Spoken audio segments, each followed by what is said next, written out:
Now remember, what's the interpretation? You shall not boil the kid of a goat in the mother's milk. What's the interpretation they came up with about that? In other words, the not mixing meat and cheese together or meat and milk together, right? So I don't have a problem if someone wants to interpret the scriptures. The question is whether or not the interpretation is correct. So I went to this one, and this is the one that I kind of looked at, and they said, do as you have said.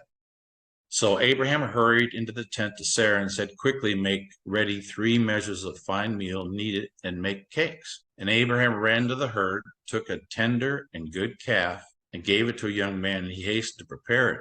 Now watch this. So he took butter and milk and the calf. Whoa. You can't do that. According to the interpretation of don't boil the kid of a goat in the mother's milk, which he had prepared, set it before them, and he stood by them under the tree as they ate. So the question is, if that interpretation is correct, why didn't Yahovah says, no, wait a minute here. I can't do this. We're mixing dairy and meat together here. But to me, also, you need to test what the interpretation that people are coming up with to the word of God. So when I look at this, so he took butter and milk and the calf, which he prepared, set it before them, and they stood them under the tree as they ate. Why didn't Yahovah, if that's the proper interpretation, why didn't he say, nope, can't do that? So these are things that I like doing throughout the scriptures.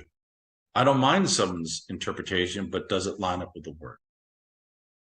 So if you don't eat meat and cheese together, that's fine. I mean, like I said, it may be good for you, but is it necessarily a sin to do that? Or is it a tradition of men?